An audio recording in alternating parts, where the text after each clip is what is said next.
Et c'est reparti pour Smart Bourse, votre double dose quotidienne de marché en direct sur Bismart. Chaque jour à la mi-journée, 12h30, 13h. Et en fin d'après-midi, la grande édition pendant 1 heure à partir de 17h. Au sommaire de cette édition, comme chaque troisième vendredi du mois, nous nous intéresserons de près aux enjeux techniques de marché à l'issue de la dernière échéance mensuelle pour le mois de mars. On a eu l'expiration de différents produits dérivés, notamment du contrat futur sur le CAC. Le futur avril a expiré cet après-midi. On parle bien de l'échéance d'avril, pardonnez-moi.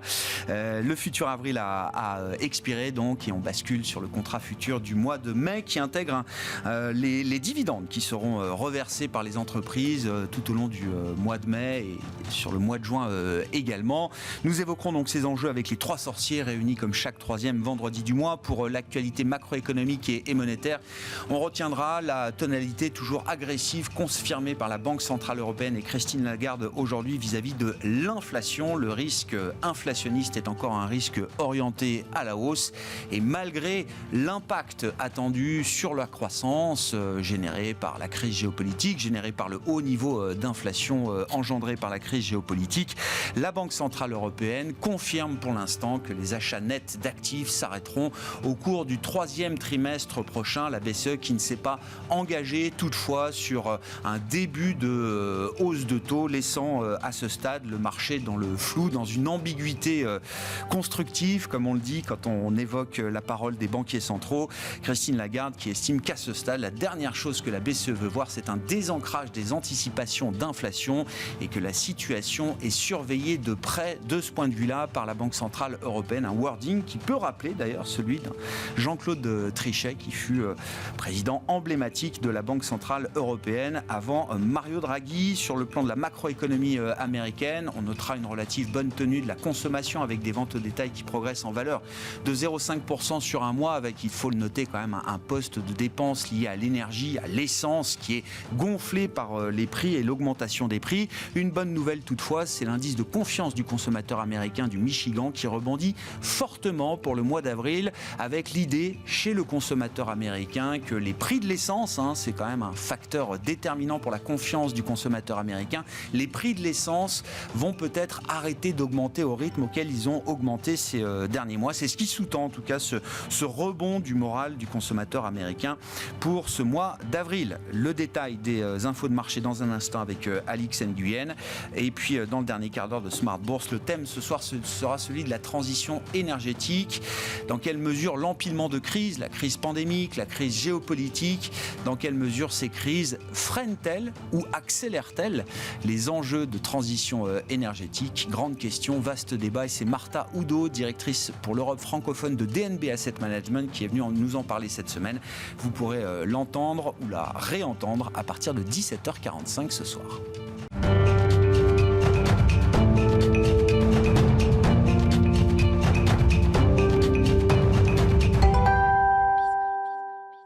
Et c'est une séance positive pour les actions européennes, à l'issue notamment de la conférence de presse de Christine Lagarde et de la réunion de la Banque Centrale Européenne, au terme d'une semaine qui s'arrête aujourd'hui pour les actions européennes et qui s'arrête même pour 4 jours avec le week-end pascal qui s'annonce. Les infos clés de marché avec Alix Nguyen.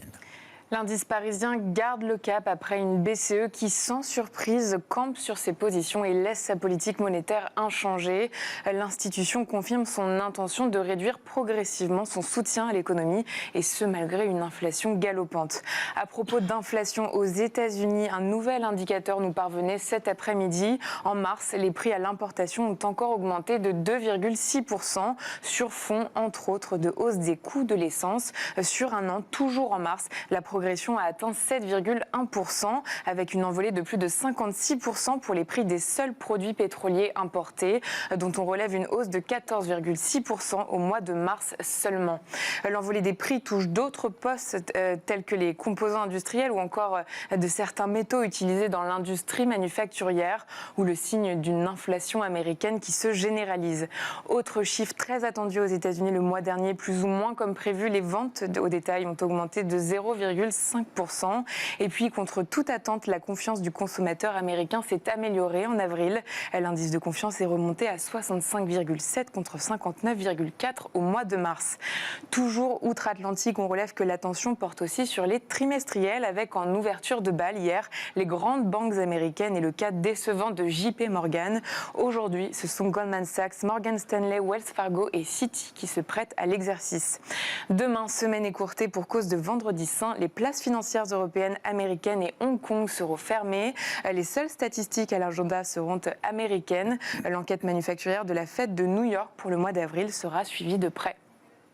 Tendance, mon ami, c'est chaque jour à 12h30 et 17h avec Alix Nguyen dans Smart Bourse sur Bismart.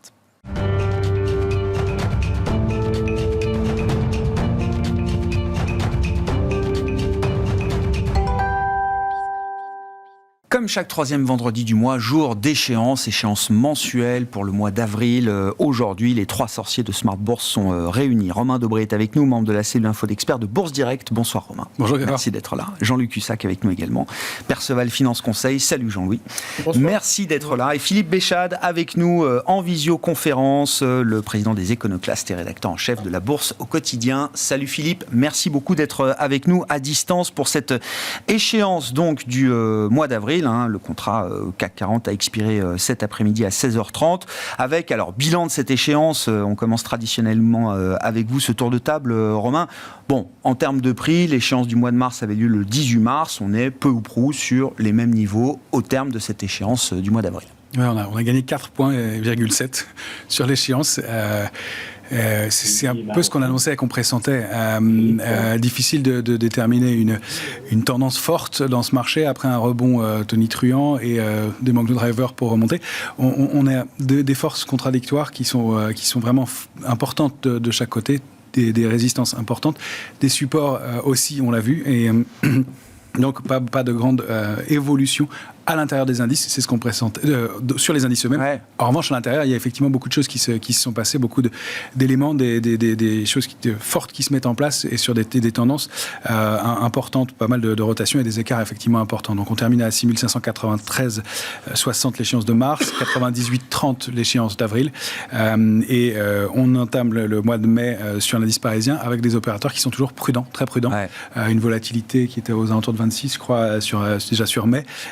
C'est fort et des opérateurs qui sont toujours couverts, vraiment, qui sont méfiants. Et puis un consensus qu'on entend être méfiant, les opérateurs, et on le comprend assez, n'ont pas très envie de prendre d'initiative sur les niveaux actuels, ça se voit. Donc c'est un marché qui est pas mal arbitré, qui est beaucoup de jeux de spéculation dans un range qu'on avait pas mal identifié, qu'on pourra ajuster, mais avec des zones de densité d'options de vente qui sont bien remarquées et qui correspondent au niveau de support et de résistance majeur sur le marché. C'est 4000. Alors pour commencer par le bas, c'est 4800 points.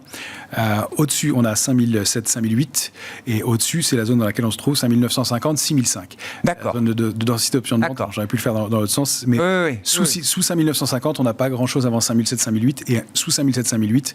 C'est 48. Ouais. Alors ça ne veut pas dire qu'on y aille. On a vu que ces zones servaient souvent de support fort et que la zone 5950-6005 est un support important qui a été préservé et qui donc devrait l'être peut-être dans les semaines qui viennent, avec l'évolution probable toujours dans un trading range, sauf événement fort qui viendrait à déconstruire ce mouvement-là. On rappelle que pour nous, le scénario, c'est quand même l'idée d'un rebond dans une tendance de fond qui est baissière, que ce rebond peut durer que la stagnation peut durer pendant un certain temps avant un risque d'accélération baissière plus marqué, ou alors que la latéralisation se prolonge. Voilà, on n'envisage pas, en tout cas dans l'immédiat, d'aller former de nouveaux plus hauts sur les grands indices. On ne voit pas très bien le momentum et les raisons, tant économiques que techniques, que d'aller chercher de nouveaux plus hauts tout de suite. Non, mais il y a l'idée d'une forme de résilience quand même à court terme. En tout cas, on verra ce que l'avenir nous réserve. Mais cette neutralité indicielle, si on définit comme étant la tendance du moment, c'est quelque chose qui semble assez solide aujourd'hui. Jean-Luc, vous êtes d'accord avec ça ? Oui. Ouais. Non, mais si vous voulez, sur le plan technique de construction de marché, il faut vraiment regarder la volatilité implicite, comment elle évolue. Et si en début du mois, par exemple, elle était à l'époque à 24, quelque chose comme ça, 25, donc très élevée, qu'est-ce que ça veut dire ? Ça veut dire que on s'attend, on anticipe un marché qui va beaucoup bouger et potentiellement beaucoup baisser. Voilà. Surtout quand on regarde, si vous voulez, comment les volatilités implicites sont anticipées en cas de repli. Et à l'époque, on se décalait vers 5008 et on voyait les volatilités implicites monter à 36, 37, etc. Donc, si vous voulez, les acteurs se protègent et en tout cas anticipent quelque chose de violent. Alors, est-ce qu'on est sorti, en gros, de ce cône, parce que c'est valable à la hausse et à la baisse ? Non, puisqu'on est resté entre d'étroites limites. Ouais. Donc on peut dire que, en aucun cas, les forces de construction ont agi sur on s'y attendait pas, il faut agir, si vous voulez. Non, les marchés avaient prévu pire, et ça a été moins fort. Ouais. Donc sur le plan, si vous voulez, construction, technique, etc., on n'a pas eu un effet amplificateur fort dans des mouvements. On a eu des attentes, à un moment donné, un peu optimistes, c'est vrai. Et puis on a alterné optimisme, crispation. J'ai jamais employé le mot panique ou peur. Crispation, pas plus que ça. Et d'ailleurs, ça a été le cas tout le mois. Donc, et on est toujours comme ça. C'est-à-dire que, comme tu l'as dit Romain il y a 2 secondes, on est sur mai à 26 de vol implicite, 26, 27, 25. On évolue, voilà, ça remonte un petit peu, ça se calme, c'est normal.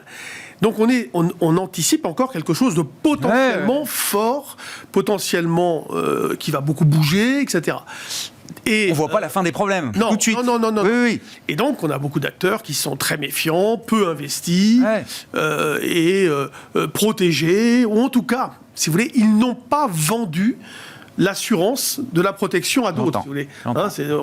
Souvent, on voit des gens, ils vendent des poutres, ils en vendent trop, et du coup, quand ça baisse, ils se retrouvent obligés de vendre. C'est un peu c'est la contrainte qui agit sur le fait qu'ils sont obligés de vendre. Là, pas du tout. Donc, on peut dire que sur le plan de construction, c'est très sain. Mais ça fait longtemps que c'est comme ça. C'est-à-dire que c'est pour ça que je disais, la hausse s'est faite avec une volatilité implicite très élevée. Ouais. Et c'est pour ça que sur le plan de la construction et de l'effet domino, il ne peut pas y en avoir.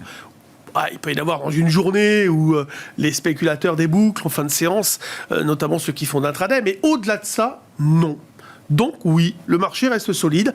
Évidemment, si on arrivait une nouvelle catastrophique... le monde peut changer du jour au lendemain sur les marchés, on est d'accord. Il faut quelque chose. Mais c'est pas, moi je me souviens, parce on se souvient, alors tout le monde est dans les comparaisons, dernier cycle de resserrement monétaire 2018. 2018, il y avait eu cet épisode, par exemple, Volmageddon, vous vous souvenez, où il y avait eu cette espèce de crack. Là, c'est pas du tout... La construction de marché permet d'évacuer ce genre de scénario à ce stade aujourd'hui, c'est ça. Et je vous l'ai répété il y a le mois dernier, les mois d'avant, en vous disant oui, bien sûr, ça peut baisser, c'est logique qu'on revienne vers 6005, bon, on était allé plus bas, mais on est allé chercher même 5750, mais ça a vite rebondi, ça a été un mouvement très éphémère, qui n'a pas été accompagné de conviction. On n'a pas vu des ventes fortes, on n'a pas vu de relais à des ventes... c'est resté très ponctuel, avec des ajustements, c'est toutes les divergences dont tu parlais tout à l'heure, c'est-à-dire le CAC 40, il ne s'est pas passé grand-chose, mais à l'intérieur, sur des valeurs, il y en a qui ont fait des moins 20, moins 25, et d'autres qui ont fait des plus 15, des plus 1. Donc oui, il y a des violences à l'intérieur, mais voilà, globalement, ça reste équilibré, tranquille, méfiant, surtout méfiant, bien évidemment. C'est ce qu'on disait aussi, Romain, depuis plusieurs semaines. Le marché est toujours resté hyper technique, au point près, parfois, quand on regarde ça au quotidien. Et de ce point de vue-là, effectivement, personne n'a été pris vraiment à revers, ou personne ne s'est retrouvé à un moment la tête sous l'eau, d'une certaine manière. Mais non, parce que les éléments surprenants, qui étaient le conflit en Ukraine notamment, se sont produits dans un contexte où les opérateurs étaient déjà dedans. On avait noté un niveau de couverture extrêmement important aux États-Unis. On notait que les opérateurs et même les particuliers, la clientèle retail, étaient couvertes, qu'ils étaient prévenus parce que le marché avait beaucoup progressé, parce qu'on attendait une politique de resserrement monétaire, parce que l'inflation. Et donc, on ne se protégeait pas pour les raisons de la guerre en Ukraine, mais on se protégeait pour d'autres raisons qui ont tombaient à point nommé d'une certaine manière. Le choc, et c'est une bonne démonstration de ce que représente un des portefeuilles couverts, c'est qu'en cas d'accélération baissière, si les opérateurs sont déjà couverts, il n'y a pas ce phénomène de panique, les protections font leur effet. Et donc, on le constate aujourd'hui aux États-Unis et donc sur le CBOT. Le niveau de couverture a un petit peu baissé par rapport à l'échéance précédente, mais on reste toujours assez couvert. Le ratio de couverture global, sur l'indice, il était à 1,28. Il était à 1,50 le mois dernier. Avant des moments d'excès d'optimisme, d'euphorie, on était plutôt à 0,78. Donc, on a toujours des opérateurs qui sont relativement prudents. Une position ouverte globale qui s'est même un tout petit peu, qui est un peu diminuée.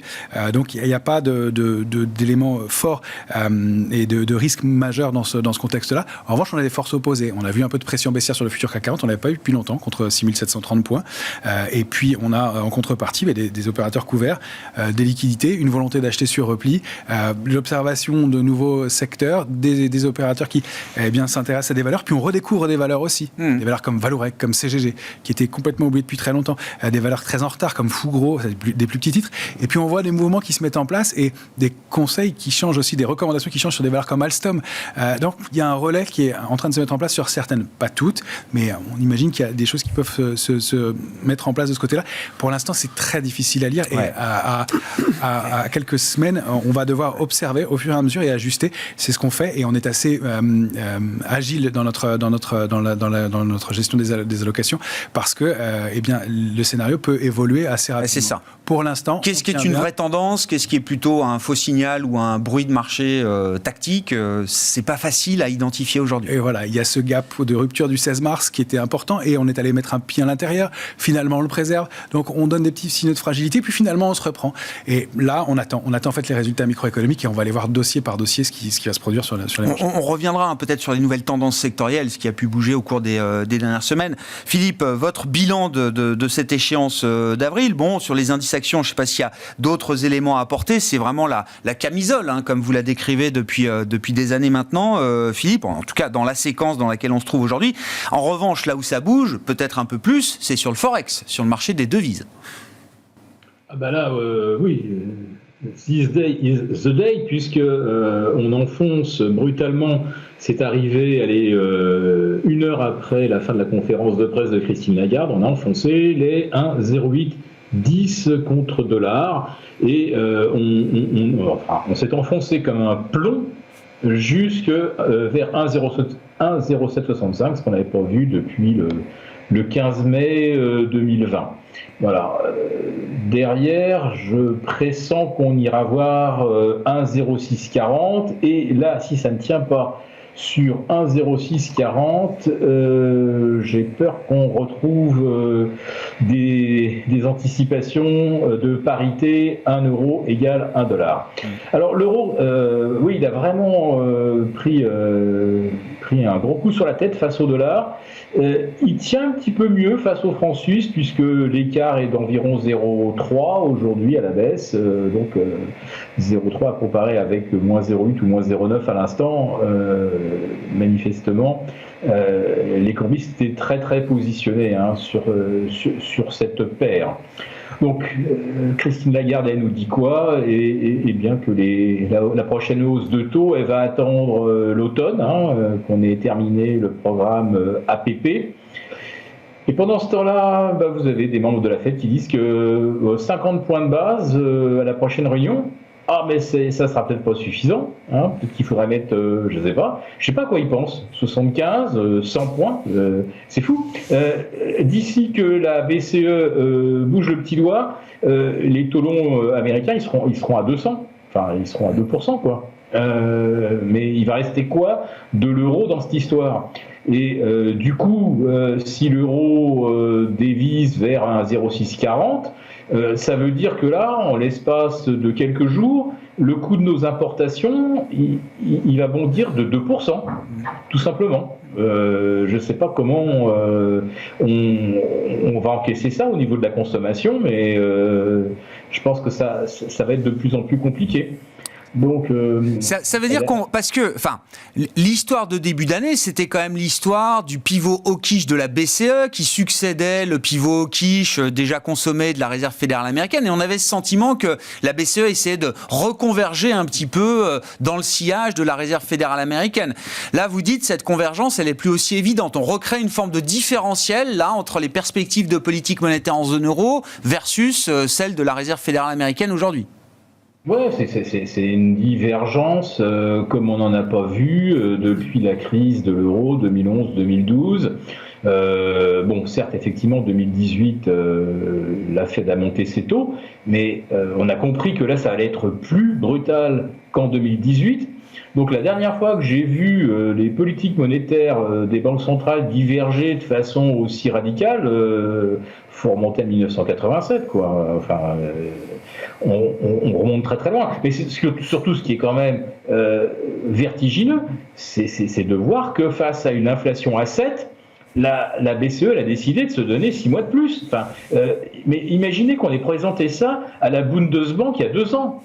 On leur explique à l'automne 2021, l'inflation passera le cap des 5 en Europe, on ne bougera pas, et arrivé à 7, la BCE nous dira on attend 6 mois de plus. Mais les gens de la Bundesbank, ils seraient devenus fous, ils auraient filé leur dame, je sais pas. Enfin, la BCE ne fait pas. Elle est quand même en train d'éteindre son programme d'achat d'actifs. Le processus est en cours. Je rappelle que la fin du QE de la Fed, il date du mois de mars, si je dis pas de bêtises, Philippe. C'est-à-dire que la BCE prend quelques mois de plus, mais le programme d'achat net d'actifs, dans la séquence qui est signalée au marché, va s'éteindre à partir du mois de juillet, on va dire les choses comme ça. Hein.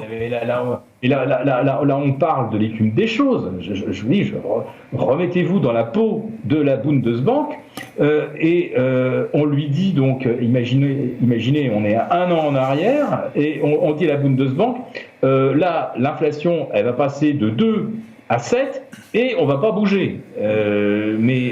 Enfin, c'est tout le cadre de gestion de l'euro qui vient de se désintégrer. C'est quand même énorme ce à quoi on assiste.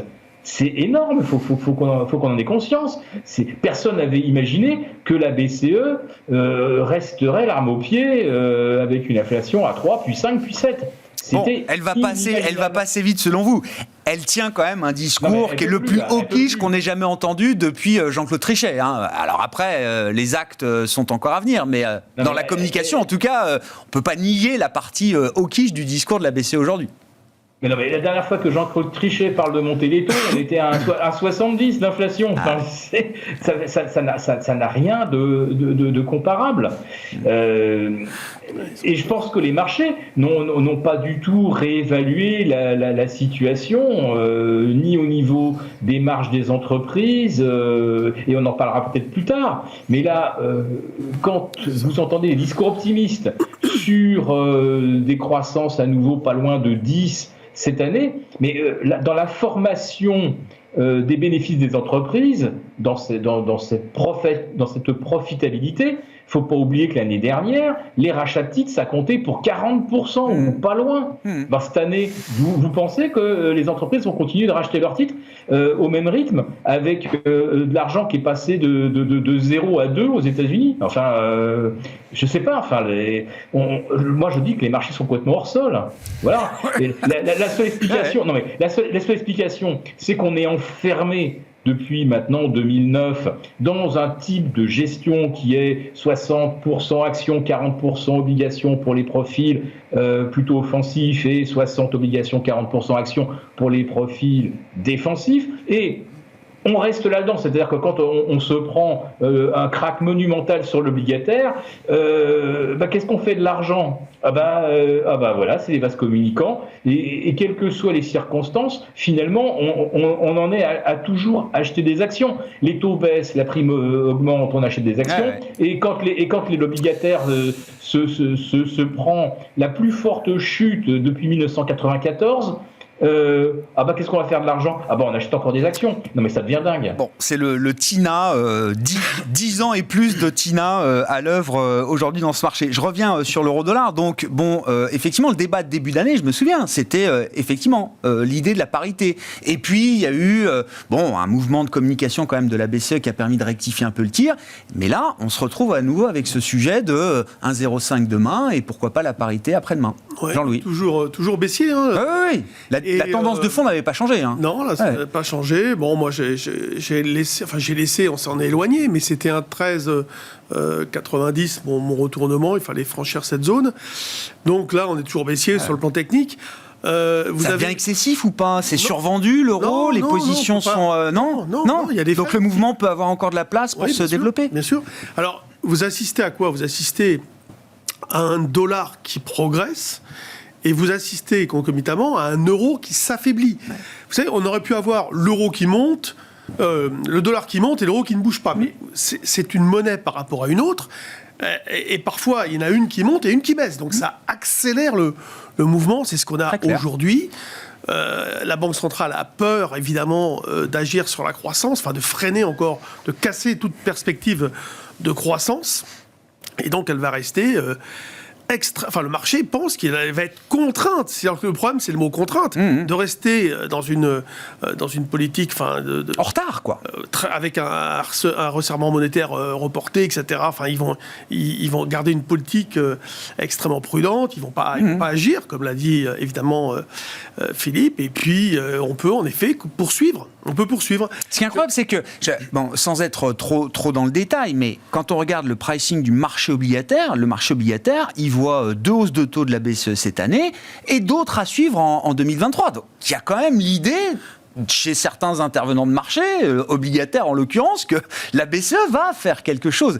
Mais c'est vrai que sur le front du Forex, là, il y a une espèce de capitulation, d'effondrement de l'euro qui est un peu paradoxal par rapport à ce qu'on observe. Les taux restent fermes en zone euro. Il n'y a pas de l'idée que la BCE ne va rien faire d'une certaine manière. Il y a 2 idées un peu antinomiques qui se confrontent, quoi. Il y a une conjugaison de facteurs négatifs pour l'euro et on arrive dans une période où il va y avoir peut-être des ajustements de prévision de résultats de société. Ça va peut-être en plus faire un peu peur parfois. Et c'est vrai qu'on ne voit pas ce qui pourrait faire monter les marchés, mais on voit beaucoup de choses qui pourraient les faire baisser. Et sur le plan de la construction, ça corrobore l'idée que de ce qui est constaté, c'est-à-dire que un marché, vous voyez, comme quoi les phénomènes de contrainte de construction sont hyper puissants, parce qu'il n'y a rien qui peut faire baisser, sauf nouvelle forte. Alors, est-ce que cette nouvelle peut devenir impactante, cette tendance sur l'euro-dollar, est-ce qu'elle peut devenir impactante à force? Probablement, à un moment donné, de toute façon, les excès, les marchés n'aiment pas ça. À un moment, faire baisser les marchés. la baisse de l'euro, c'est bon pour les exportateurs. Et quand on prend les grandes valeurs du CAC, beaucoup d'entre elles font du business à travers la planète. Les matières premières. Et d'ailleurs, on voit le CAC qui a plutôt bien terminé cette séance avec justement le moteur de la baisse de l'euro. Oui, mais les matières premières, on les paye de plus en plus cher, le pétrole, etc. Donc, de toute façon, à un moment donné... Vous dites la psychologie peut très vite tourner sur... Là, il y a des contrats à terme, les prix sont garantis sur plusieurs mois. Alors moi, j'ai pas tout regardé, mais j'ai pas vu comment étaient les formes des prix sur même le pétrole. Je sais même pas si on est en backwardation ou en contango, je sais pas, j'ai pas regardé. Mais en fait, vous avez un marché qui, pour l'instant, accepte cette situation, mais il n'aime pas les excès. À partir de quand on considérera que ça sera déstabilisant? C'est tout. Je comprends. Parce qu'il va falloir quelque chose de puissant pour que le marché réagisse, je pense encore. Voilà, donc pour l'instant, regardez ce qui se passe. 1,07 et quelques, et le marché réagit pas, ils tiennent bien. Mais là, on a une période... On ne considère pas que c'est encore contre-productif. Non, mais on rentre dans une phase dangereuse. Il faut se méfier. Ça, c'est important. D'accord. Il va falloir se méfier. Les annonces de résultats, les perspectives, ça, je pense que ça n'a jamais été aussi important. À chaque fois, on le dit, mais là, c'est particulièrement chaud, quoi. Sur ces aspects-là, alors Forex et puis publication d'entreprise, on a eu déjà quelques publications symboliques. Je veux dire, LVMH, Hermès, ça a été impeccable. Premier de la classe. Mais la réaction sur les titres, c'est pas un enthousiasme délirant pour des valeurs qui sont déjà en retrait depuis plusieurs mois, voire quelques trimestres maintenant. Et qui devraient profiter et qui, en plus, devraient bénéficier à plein de la baisse de l'euro. Ce qui explique aussi les choses, je pense, c'est que le mouvement se produit assez doucement. C'est-à-dire qu'on a stagné entre 1,08 et 1,11 et que ça ne se fait pas trop brutalement, même si on voit que le trend était baissier. Donc, c'est un mouvement baissier une latéralisation et puis peut-être une rupture qui va être à confirmer en rupture hebdomadaire sous 1,08 avec dans ce cas-là une cible graphique qui est du double, 1,08 à 11 qu'on duplique vers le bas et ça renvoie vers 1,04, 1,05. Donc il y a le fait que le mouvement ne soit pas trop brutal aussi. Ça permet de limiter l'accélération. Mais en effet, on ne se jette pas sur le papier au moment des publications et on voit qu'il y a des changements et probablement des changements sectoriels forts, mais je dis probablement, même si on les constate, on les pressent. On en a parlé souvent depuis le mois d'août dernier, Kering, qui était le benchmark, le début, qui diverge complètement dans le parmi les valeurs du secteur. Sur laquelle il se passe quelque chose de fort qui forme... Vous nous montriez le graphique là, lundi, Hermès versus Kering, ça commence à faire un espèce de grand écart. Quoi. Exactement, et c'est ce qui se passe. Bon, c'est ça ce qu'on appelle le stock picking, c'est qu'on a une logique sectorielle qui n'est plus aussi facile. Avant, quand l'une annonçait de bons résultats, les autres payaient aussi. Ça n'est plus le cas depuis un trimestre, et là, les publications actuelles confirment et montrent la même chose. Alors, ça a l'air d'être global et donc sur des changements sectoriels qui sont forts. Pour l'instant, comme on n'a pas vraiment de tendance et que c'est beaucoup de stock picking, il n'y a pas beaucoup de choses qui ressortent du côté sectoriel. Il y a des choses très fortes du côté des matières premières, on le sait. Pour moi, ce n'est pas invalidé, c'est même en train de se réactiver. Si on regarde l'indice CRB, le benchmark, c'est un panier, on le rappelle, de matières premières, 19 matières premières, composées à 30% de pétrole, et qui a accéléré fortement, comme on le sait, en début d'année, a formé une consolidation triangle, et qui est en train, depuis le début de la semaine, de sortir du triangle par le haut. D'accord. Alors, il a déjà pris 5% depuis la sortie du triangle, et le mouvement graphique technique donne encore une dizaine de pourcents possibles, donc pas des mouvements de la même ampleur que ceux qu'on a connus, mais il y a un trend qui se joue de ce côté-là. Donc évidemment, ça a une incidence sur toutes les valeurs du secteur, donc tout ce qui est valeur oil and gas, et puis si on prend des indices liés donc au pétrole et au gaz, et donc les grands indices qu'on regardait aussi, il se passe quelque chose de fondamental et de très long terme. C'est-à-dire que ce secteur-là évolue dans un trading range depuis 2012, donc c'est 10 ans de stagnation, même si l'amplitude était très large, et il en sort par le haut, avec un indicateur de force relative, donc par rapport à l'Eurostoxx, qui indique qu'il y a un mouvement de fond qui se met en place. Ces mouvements-là, ils sont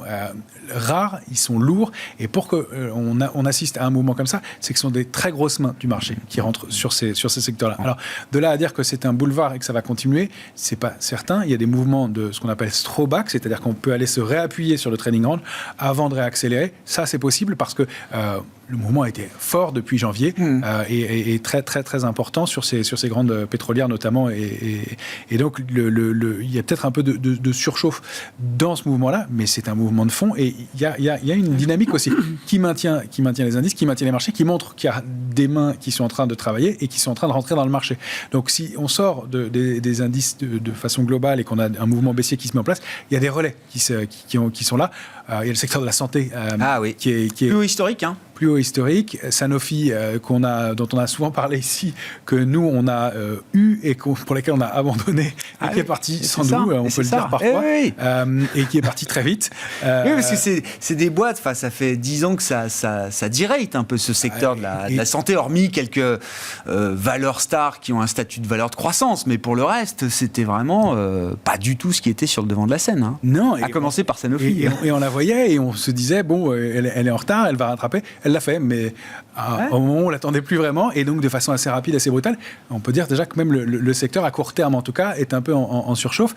Donc, peut-être un manque de relais de ce côté-là. En revanche, il y a les secteurs où ça se passe un peu mieux. Il y a les télécoms qui montent doucement, c'est pas hyper sexy, dont on voit un potentiel pas gigantesque, mais d'une dizaine, quinzaine de pourcents, peut-être 20 dans les mois qui viennent. Puis il y a du dividende, là, on en parlera peut-être après, mais il y a la performance boursière peut-être qui est un peu moins forte, mais il y a du paiement régulier. Et il y a du paiement régulier, et c'est peut-être aussi ce qui fait que la période va être intéressante. On rappelle qu'dans la période de versement des dividendes, donc mai-juin, il va y avoir sur l'indice CAC 40 100 points sur mai, 50 points sur juin, à peu près, de dividendes versés.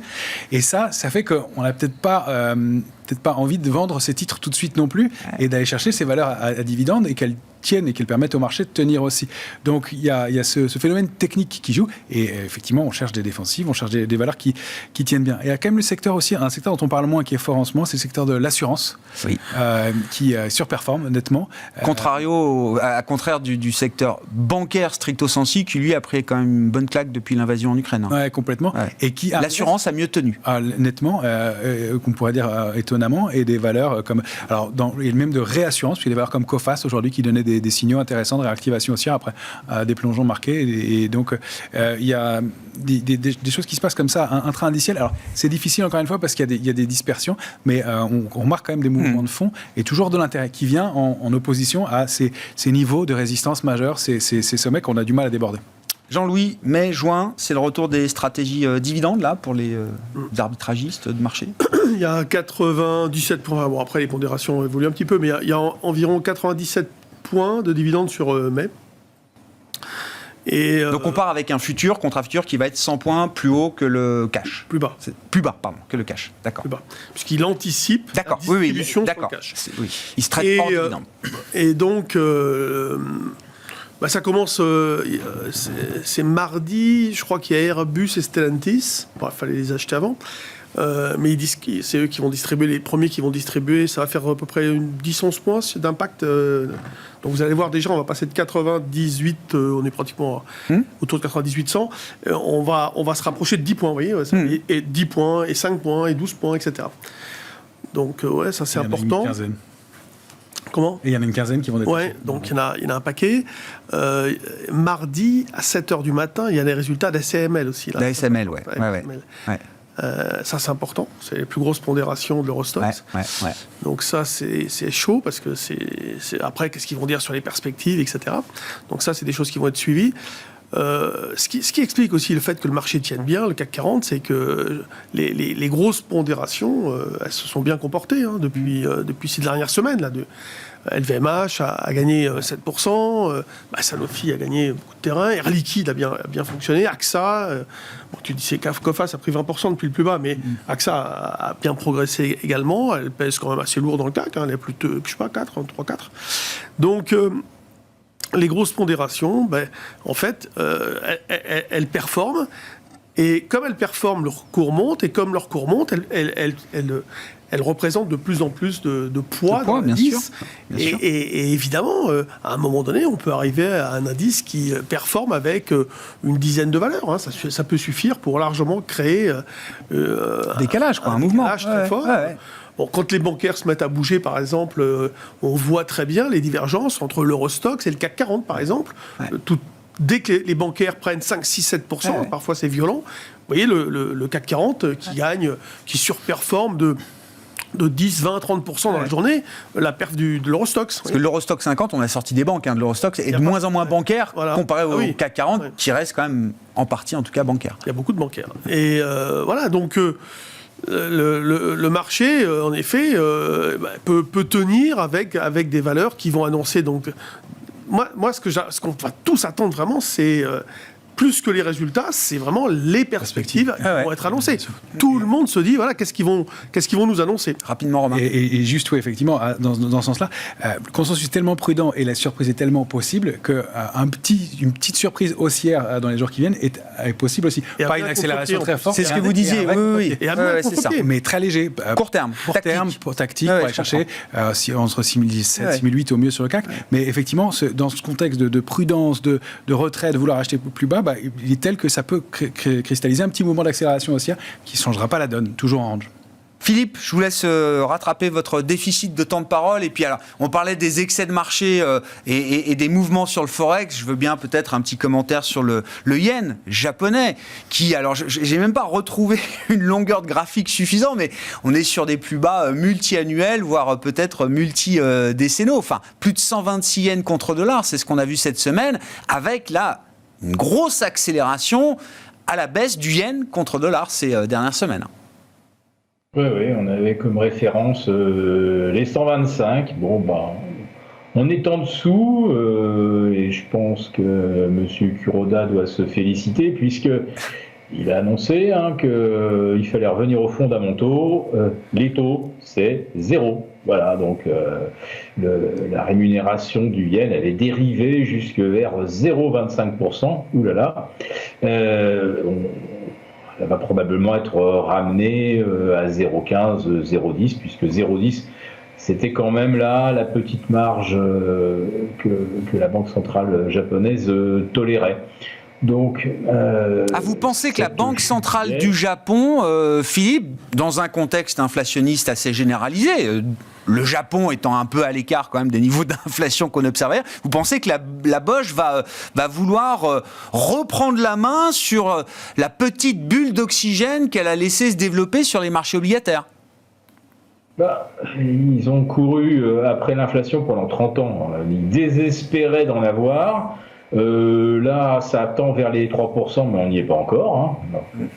Je ne sais pas quel est ce prodige qui fait qu'au Japon, ils n'ont pas passé la barre des 5%. En tout cas, ça n'a pas l'air de faire très très peur à la Banque centrale du Japon.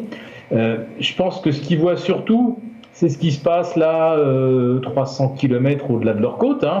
Vous avez Shanghai qui est confiné, Shenzhen, Ningbo, c'est le plus grand port exportateur du monde, qui sort juste du lockdown, un yen faible et une Chine qui exporte pas grand-chose. Je pense que le Japon se voit bien s'imposer comme un substitut, ou en tout cas pousser son industrie bien comme il faut. Maintenant, qu'est-ce qu'on peut craindre pour le consommateur japonais s'il y a de l'inflation? On va dire que le dialogue social ne fonctionne pas comme chez nous.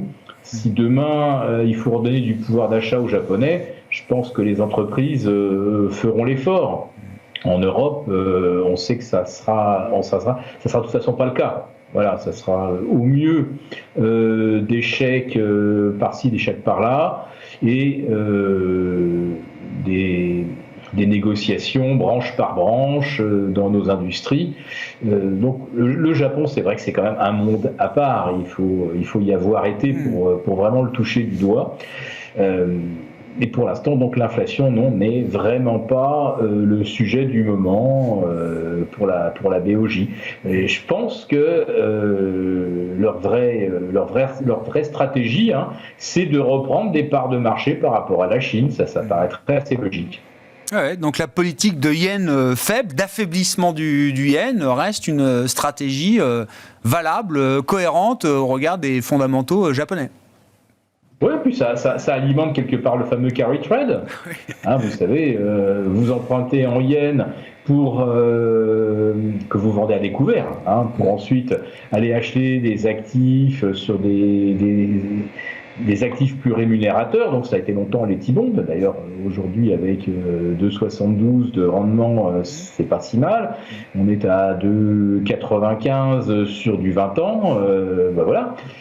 Pour un investisseur, emprunter en yens, le vendre et se retrouver avec du dollar, c'est vraiment du gagnant-gagnant. Ça, quelque part, c'est une sorte de substitut au quantitative easing de la Fed. Ça génère des acheteurs naturels pour les obligations américaines. Absolument. Oui. Et il faut se mettre aussi à la place de Madame Haneda, retraitée. L'argent n'a rien rapporté au Japon pendant des décennies. C'est les États-Unis qui ont payé les retraites des Japonais. Et j'ai l'impression que tant que ça marche, on continue. Bon, le yen, effectivement, qui est un des mouvements spectaculaires sur le marché des devises, ça reste quand même une devise majeure, même si le Japon est un peu loin des préoccupations immédiates des investisseurs européens ou américains. Pour résumer, messieurs, Romain, Jean-Louis, sur le champ des possibles désormais, après cette neutralisation des indices, c'est ce que vous disiez, Romain, là où on trouve le plus de probabilités, c'est soit un scénario de latéralisation, enfin une tendance assez rangée qui se poursuivrait ainsi, soit plutôt le risque d'une accélération baissière aussi à un moment, peut-être. C'est probablement les deux scénarios les plus forts. Encore une fois, on ne voit pas des débordements aussi très, très rapides. Les ranges sur l'Eurostoxx, c'est 3755, 4039. On a testé 760 cette semaine sur l'Eurostoxx. Le S&P, c'est 4350, 4630. Le Nasdaq, 13070, 15175. Et sur le futur CAC 40, alors si on parle du futur CAC 40 mai, donc 100 points plus bas que l'indice CAC 40 cash, aujourd'hui, c'est la zone 6325-6375 en bas, un niveau médian qui est 6520-6540, qui serait la médiane du range, et puis au-dessus, 6007-6008, qui sont les cibles et les extensions probablement maximales qu'on peut aller chercher en cas de débordement et de ce petit contre-pied possible. Si on rompt 6325, on a donc ces zones qui pourraient nous ramener aux alentours de 6000. On ne voit pas de scénario bien pire que ça à court terme, encore une fois dans des considérations de marché traditionnelles. Un petit élément sur du nouveau, et pour être moins optimiste sur le marché, il y a un tout petit peu de renforcement des positions short. Sur le nombre de valeurs qui sont shortées, c'est ça? Exactement. Elles font l'objet de déclaration quand on dépasse 0,5% du capital. Il y en avait 83, 84, il y en a 93 depuis un mois. Un petit peu plus qu'il y en avait précédemment, donc retour peut-être des stratégies baissières un peu plus marquées. 30 secondes, Jean-Luc, pour conclure. On peut rester neutre longtemps ou est-ce que le risque à un moment, c'est plutôt celui de la baisse? C'est celui de la baisse, mais non. Un vendeur potentiel, enfin un vendeur, c'est un acheteur potentiel, faut pas l'oublier. Vous vous rendez compte, on vient de passer 45 minutes et on n'a pas parlé de l'impact évident de l'Ukraine, de la guerre. Et c'est fou, non mais c'est fou, parce qu'on s'habitue à tout, c'est ça qui est incroyable. C'est relégué au 4e risque chez les investisseurs. Vous vous rendez compte, on s'habitue à tout. Et pourtant, l'impact quand même sur l'euro, il est quand même extrêmement tout ce dont on parle est quand même en partie généré par les conséquences de la guerre en Ukraine. C'est pas parce qu'on n'en a pas parlé. Exactement. C'est pour ça que je voulais dire, il y a quand même ce point central qui reste important. Mais c'est vrai qu'on n'en a pas vraiment parlé parce qu'il est intégré, évidemment. Elle est en cours, cette guerre. Et elle affecte surtout l'euro, en effet, plus que les marchés actions. Merci beaucoup, messieurs. Merci aux 3 sorciers de Smart Bourse, chaque 3e vendredi du mois, réunis autour de ce micro. Romain Daubry, membre de la cellule info d'experts de Bourdiac. On ne se retrouve pas lundi. Les marchés européens resteront fermés pour le lundi de Pâques et Smart Bourse reviendra mardi à 12h30. Jean-Luc Hussac était avec nous, Perceval Finance Conseil, et Philippe Béchade, bien sûr, président des Éconoclastes et rédacteur en chef de la Bourse au quotidien. On se retrouve dans un mois, messieurs.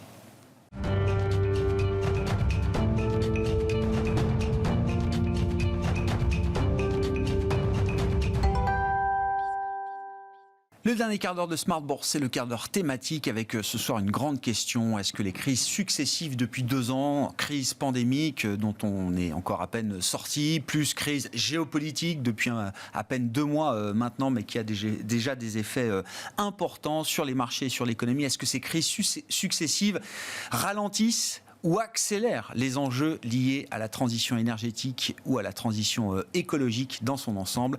Grande question et sujet de discussion qu'on partageait avec Martha Oudot, qui est venue nous voir cette semaine, directrice pour l'Europe francophone de DNB Asset Management.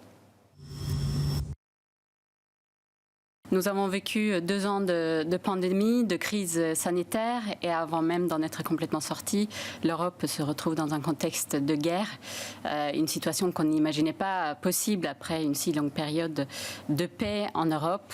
Mais effectivement, comme vous le dites, la crise qui avait déjà commencé bien avant et qui sera encore là après, c'est la crise climatique. Et on commence aujourd'hui à comprendre, je pense, un peu plus de façon concrète les conséquences que le réchauffement climatique aura sur la planète. Et alors aujourd'hui, c'est vrai que la priorité politique est plutôt, donc, avec la crise en Ukraine, l'indépendance énergétique, la sécurité énergétique. Et certains disent que les impératifs climatiques arrivent du coup en second plan. Nous, on est plutôt d'avis contraire, c'est-à-dire que pour nous, cette crise en Ukraine, qui est évidemment extrêmement tragique, pourra quand même servir d'accélérateur pour les problématiques liées au climat. Et je pense une des raisons principales, c'est qu'on s'est rendu compte durant la crise de la crise sanitaire de notre capacité de nous adapter parce qu'on n'avait pas le choix. Et je pense qu'aujourd'hui, on arrive avec cette crise, en tout cas en Europe, à court terme, au niveau énergétique, on n'a pas le choix. On doit trouver d'autres sources d'énergie. Et donc, voilà, on imagine que là-dedans, les énergies renouvelables reviennent sur le devant de la scène. Quand bien même il faut en passer pour un temps par la réouverture, par exemple, de quelques centrales à charbon, vous dites qu'il y a quand même une vraie convergence d'intérêts entre l'enjeu climatique et l'enjeu de souveraineté énergétique de l'Europe. Ce sont pas 2 thèmes qui s'opposent, ce sont au contraire 2 sujets qui convergent. C'est ça, Martin? C'est plutôt notre avis, oui. Et c'est vrai qu'avec les rapports du GIEC qui sont sortis, donc alors le 2e et 3e volet, malheureusement sortis pendant le deuxième est sorti juste au début de l'invasion russe en Ukraine, donc passé quasiment inaperçu. Le troisième, il y a quelques jours. Mais pour ceux qui les lisent, alors j'ai évidemment pas lu l'entier parce que c'est plusieurs milliers de pages, mais quand on lit les résumés, on se rend compte d'une part, alors le troisième rapport confirme effectivement que en termes d'augmentation de la température, on va atteindre 1,5 degré déjà en 2030 et pas en 2040, ce qui était le cas dans le premier rapport. Donc on se rend compte de l'urgence. L'urgence ne fait que s'accentuer. Exactement. Et le troisième rapport évoque un certain nombre de solutions, effectivement. On parle de la sobriété, on parle du fait qu'il faut fermer les centrales à charbon à 100% en 2050 et l'objectif de 2030 doit être dans les 75% par rapport à aujourd'hui. Mais surtout, je pense que l'une des conclusions du troisième rapport, c'est aussi les flux financiers. Pour dire que par rapport aux capitaux mondiaux aujourd'hui, il faudrait augmenter 3 à 6 fois les flux financiers vers la transition écologique. Si on parle de la question énergétique et notamment des énergies renouvelables, quelle est la position que vous adoptez chez DNB? Est-ce qu'il y a une ou des énergies du futur à privilégier par rapport à d'autres? Est-ce qu'en tant qu'investisseur, il y a des paris ou en tout cas des choix à faire sur le type d'énergie qui seront les plus importantes demain dans un mix énergétique renouvelable et renouvelé, Martha? Oui, c'est vrai que chez DNB, nous avons lancé nos stratégies dédiées au climat et à l'environnement en 1989. Ce qui nous intéresse, nous, ce sont les entreprises qui arrivent à contribuer véritablement à un meilleur environnement, un meilleur climat. Alors ça passe bien évidemment par les énergies renouvelables, mais pas seulement. Ça passe aussi par ce qu'on appelle l'efficacité énergétique. Et ça rejoint le thème de la sobriété. L'idée aujourd'hui, c'est... en fait, on ne peut pas se dire qu'il faut juste trouver d'autres sources d'énergie, d'autres moyens de produire l'énergie. On est obligé, quelque part, si on prend en compte aussi la croissance démographique, de passer, de trouver des moyens de consommer moins. Donc l'efficacité énergétique, c'est un domaine où on trouve des entreprises extrêmement intéressantes. C'est un vrai thème à part entière. C'est un thème à part entière. L'efficacité, la sobriété énergétique, comme vous dites, c'est un vrai thème. Tout à fait. Et alors, parmi les secteurs qu'on va regarder, on l'a déjà évoqué sur ce plateau, c'est l'éolien offshore. C'est un secteur qui est important d'un point de vue climatique parce qu'il faut diversifier le mix énergétique. C'est aussi un secteur qui est extrêmement intéressant pour les investisseurs parce que selon l'Agence internationale de l'énergie, l'éolien offshore doit être multiplié par 3 d'ici 2026. C'est dans 4 ans. Bien sûr, c'est demain. Voilà, c'est demain. Donc, il y a un potentiel de croissance qui est énorme dans ce segment. Alors, ce qui est intéressant, c'est qu'on peut trouver des entreprises intéressantes dans toute la chaîne de valeur. Donc, on peut mentionner par exemple le danois NKT. C'est un sous-traitant de câbles maritimes, en fait, qui permet de... À travers ce titre, on peut effectivement bénéficier de l'accélération de l'effort européen autour de l'indépendance énergétique. Donc c'est un titre qu'on trouve assez intéressant. Il n'y a pas que la partie visible, il n'y a pas que l'éolienne en tant que telle. Le câble qui permet de raccorder l'éolienne au réseau électrique, c'est aussi clé dans la chaîne de valeur. C'est ça. Après, le challenge pour l'éolien et l'éolien offshore, c'est l'octroi de permis, bien évidemment. Bon, ça, c'est quelque chose qui ralentit souvent les processus, mais la Commission européenne est actuellement en train de discuter sur des moyens de rendre cela un peu plus rapide comme processus. Quand on parle de nouvelles énergies, il y a également ce que certains appellent l'avènement de l'hydrogène. Et c'est vrai qu'on voit des puissances publiques qui sont prêtes à mettre des milliards comme jamais sur le développement de cette source de production d'électricité. Est-ce que tout est bon dans l'hydrogène? Est-ce que là aussi, il y a des questions à se poser en tant qu'investisseur, Martin? Oui, évidemment, l'hydrogène vert jouera un rôle très important dans la décarbonation, notamment des industries lourdes, notamment les transports terrestres comme maritimes. Mais c'est un secteur qui, en tout cas aujourd'hui, pour un investisseur, est relativement limité à notre avis, sachant que ce qu'on trouve pour la plupart dans le secteur hydrogène, on va dire, ce sont les entreprises qui vendent de la technologie, donc les combustibles, les piles à combustible ou les électrolyseurs.